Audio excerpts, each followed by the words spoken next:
प्यार के नशे में धुन होके शालिनी ने अमित से शादी तो कर ली थी, लेकिन शालिनी को ये नहीं पता था कि अमित के घर में बस एक ही कमरा था। शालिनी के घर वाले इस शादी के सख्त खिलाफ थे, लेकिन शालिनी ने अपनी माँ से कहा था, माँ मैं शादी करूंगी तो सिर्फ अमित से करूंगी, वरना किसी से नहीं करूंगी। अमित ने भी बार बार शालिनी से कहा था, देखो शालिनी, मैं गरीब हूँ, मेरे पास कुछ भी नहीं है, ना अच्छा घर है और ना ही मैं तुम्हें अच्छा खिला सकता हूँ।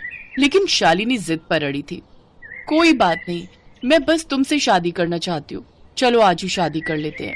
असल में शालिनी को बस अपने माता पिता को गलत साबित करना था।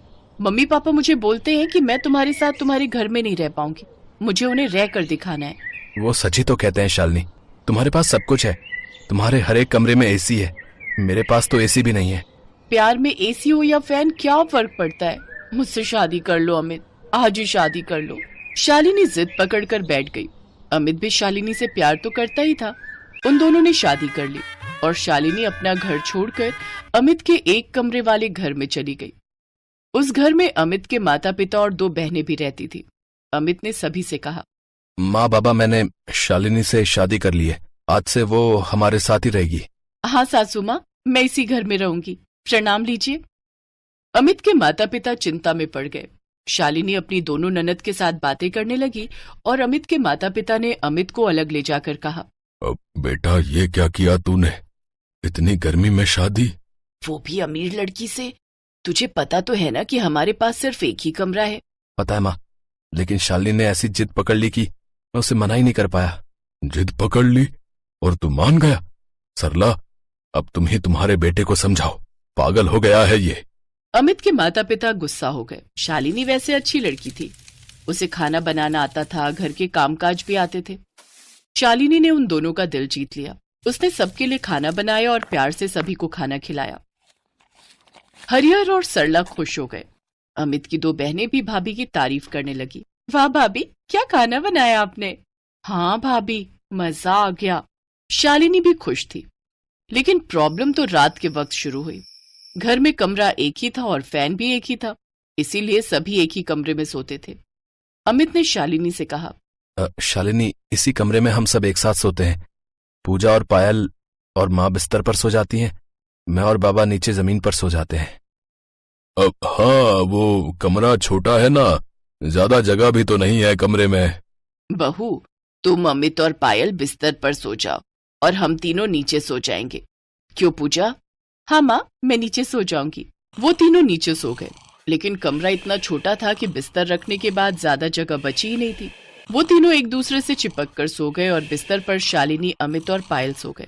बिस्तर भी छोटा सा ही था और शालिनी को आदत नहीं थी। ऊपर से कमरे में एसी भी नहीं था। शालिनी को बहुत गर्मी होने लगी। वो मन ही मन सोचने लगी, अरे यार बहुत गर्मी हो रही है, इतनी गर्मी, ऊपर से एसी भी नहीं है और एक बिस्तर पर तीनों को सोना पड़ रहा है। इस तरह से तो मुझे नींद ही नहीं आएगी। ये तो बस शुरुआत थी। शालिनी सो नहीं पाई।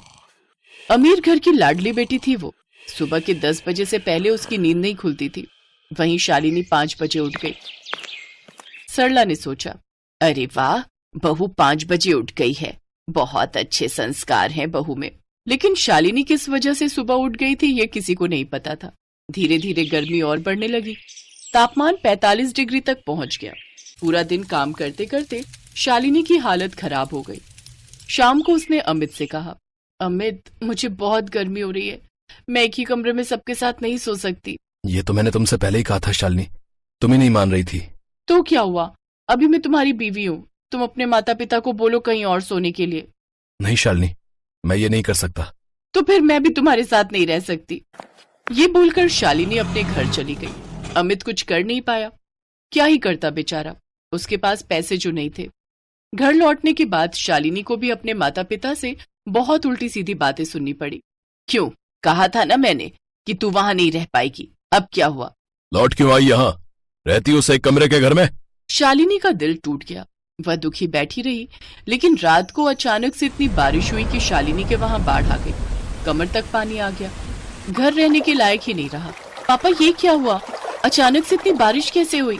गर्मी में पानी भाप बन के ऊपर उठ जाता है और फिर बारिश बन जाती है। गर्मी बहुत ज्यादा थी ना, इसीलिए बारिश भी जोरदार हुई।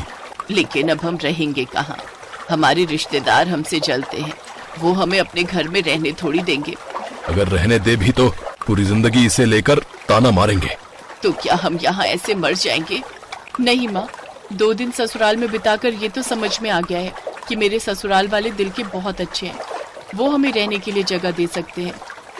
अमित के यहाँ बारिश तो हुई थी, बाढ़ नहीं आई थी। शालिनी अपने माता पिता को लेकर अमित के घर आई।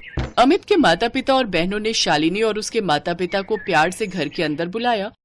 आप हमारे समधी और समधन हैं, आप कमरे में रहिए हमारी बहुरानी के साथ, हम छत पर रह लेंगे।